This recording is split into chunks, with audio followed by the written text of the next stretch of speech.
जेब्ला खैफोदा फैयो अब्ला दावराव देख्रेबा खारो। खुलुमबाय स्टुडिअ दं आङो राकेश रामसियारि। बे समाव गोख्रों अजद खालामदों दावराव देख्रेबनि सायाव। जे दावराव देख्रेबखौ गोख्रों सोंथिजों गोख्रों बाथ्राजों बुंथिदों बे समाव दादगारि ओनसोलनि एबा दादगारि प्राइमारिनि सिङाव थानाय जे फुलबारि आलायअरन गामिनि रायजो राजाफोरा।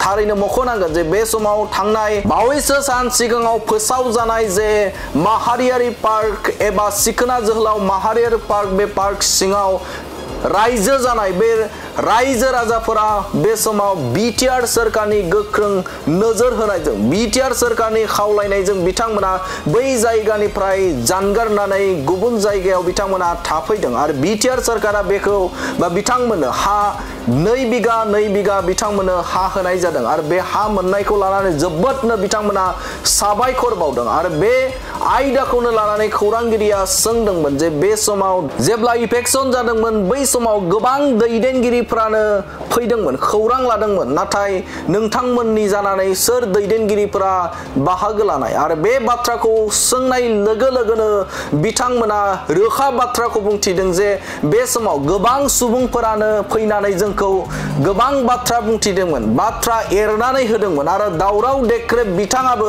जे जोंखौ सरकारनि बेरेखा केस होनांगौ होननानै थुलुंगा होफैदोंमोन।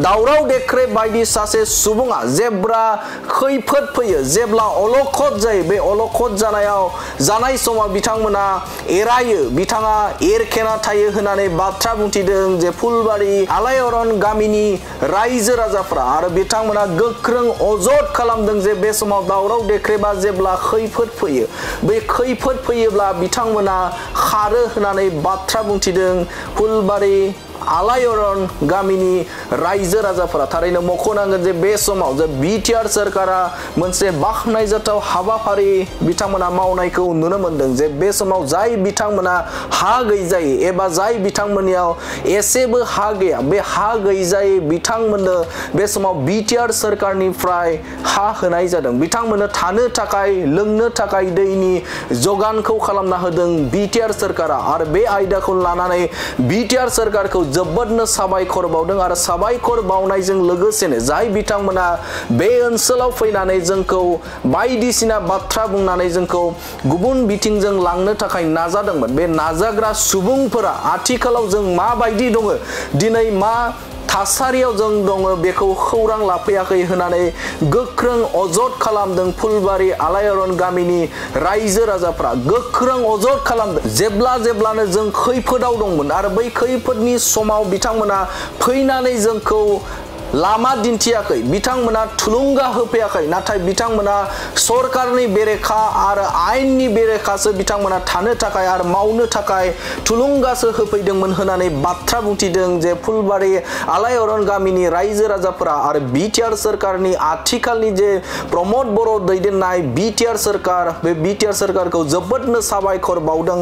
मानोना बे समाव बिथांमोना बा बिथांमोननि लुबैनाय बायदि जे 2 बिगा बिथांमोननो हा होनाय जादों सरकारनिफ्राय आरो बेनि अनगायैबो बे समाव लोंनो थाखाय आरो जानो थाखाय आदार जगायना होनायखौबो साबायखर बावदों बिथांमोना आरो बे समाव बिटिआरनि खुंगिरि प्रमद बर' आरो जायगानि गोख्रों मावफुं सोद्रोमा रनजित बसुमतारीखौबो बे आयदाखौ लानानै साबायखर बावदों फुलबारि आलायअरन गामिनि रायजो राजा बिथांमोना। जों दिनै थारैनो गोजोननाय मोनदों, मानो होनबा जोङो दैनि आंखालाव गोग्लैना दंमोन आरो गोजान जायगानिफ्राय जों दैखौ रोगाना जानो गोनां दंमोन आरो जायोमोन। बिराद खस्थ' मोनोमोन मोसौ मोसा फिसिनाय आरो जानाय लोंनाय, जि सुनाय, दुगैनाय बेफोराव जों खैफोदाव गोग्लैना दंमोन।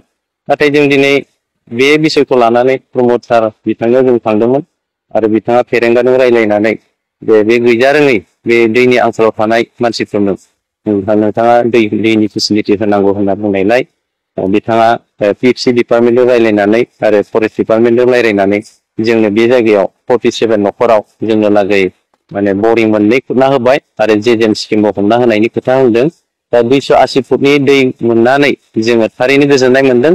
जों मानो होनब्ला मोसौ मोसा फिसिनो हादों आरो बिनि गेजेराव जों दुगैनो लोबनो थांना थानाय राहायाव जों माने गोग्गो दै मोननो हानानै जों बिटिआर गभर्नमेन्ट आरो फेरेंगा सारनिसिम फरेस्ट डिपार्टमेन्टनिसिम जों थारैनो जोङो साबायखर बावो। बेजों लोगोसे नोंथांमोना माबाफोर थांना थानायनि बेलायाव माबाफोर हेफाजाब मोनदों? बेखौथ' जोङो मोनखादों आरो जों मोना होननानै जों बुङोब्ला जोंहा गोरोन्थि जागोन। मानो होनब्ला जोङो प्रमद सारा जोंनो बिटिआर गभर्नमेन्टआ जे बड'फा लाइभलिहुड मिसननिफ्राय जोंनो न'खरफायाव 10,000 जोंनो एकाउन्टआव सोनानै होबाय आरो बिनि थाखाय जों बिथांखौ जोङो साबायखर होदों आरो फेरेंगाखौबो जों हामबाय होनदों आरो जोंनो लागै जे थिं बान मोननै 9 कोटि बिथाङा जोंनो होबाय। जों बिथांखौ जों मालाबाबो जों बावगारनो हानाय नङा। जों इयुननि बेलायाव जों बिथांखौ गोबारै जोङो नाजानानै जों बिथांखौ जों सापर्ट खालामगोन आरो जों बेयाव थानाय बयबो जों बिथांनिसिम जों गोबारै जों साबायखरखौ होदों। जोङो आगोलाव जोङो नेशनेल पार्क वाइल्ड लाइफआव जोङो सिखनाजार नेशनेल पार्कआव जोङो दंमोन। जोंहा बेयाव हाया गैयाब्लाबो 10 बिगा 12 बिगा जों बेबायदि दङमोन खिन्थु जों एनक्रोचमेन्ट सार्भेसोमोन। खिन्थु दिनै बिथांमोना डिपार्टमेन्टलि आरो पलिटिकेलि लिडारफ्रा जोंजों सावरायलायनानै जोंनो 2 बिगा हा होदों आरो बेखौ बिथांमोना डिटेल्स खालामना होखाबाय। जों बे हा मोननायनि थाखाय जोंनि रायजो राजाफ्रा थारैनो गोजोननाय मोनदों आरो फैबाय थानाय दिनफोराव जोङो थांना थानायनि राहाफोरखौ खालामना होगोन जों बेखौ फोथायनानै जों बिटिआर गभर्नमेन्टनिसिम आर'ज गाबनाय थाबाय। बबे जिल्लानिफ्राय आंथ' बुंनो थाङोब्ला आं उदालगुरि डिस्ट्रिक्टनिफ्राय गोबाङा सनितपुरनिफ्राय फैदों आरो गोबाङा गसाइगाव बे जायगाथिंनिफ्राय दङ। सनितपुर उदालगुरि आरो खाथि खालानि एसे दङ। खाथि खालानि मिन्स चिरां डिस्ट्रिक्टनिफ्रायबो क'क्राझार चिरांनिफ्रायबो माखासेफोर दङ।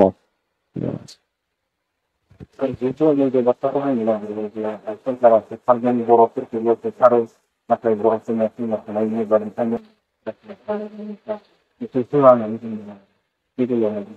बे खोथाखौथ' जोङो दुखु मोनदों आरो दावराय देख्रेब बिथाङाबो फैनानै जोंखौ माने इलेक्सन नोंथांमोनखौ खालामदों आरो नोंसोरो बिनि एफआइआर होनांगौ केस होनांगौ होननानै बुंदोंमोन। खिन्थु जों बिथांनि बुंनायाव जों गोजौ फायाखै। मानो होनबा बिथाङा माने जेब्ला खैफोदा जायो अब्ला खारो। दिनै आं दुखु मोननाया बेनो ट्राइबेल संघनिफ्राय जोंनो माने माइरं थफ्लासेबो जोंनो होफैयाखै। नाथायब्ला जाय सरकार दायो रुलिं गभर्नमेन्ट बिथांमोना जोंखौ खबर लानानै गोबाङानो थाव संख्रि आरो माइरंफोर होफैदों। जों बिथांमोनखौ हामबाय होनदों।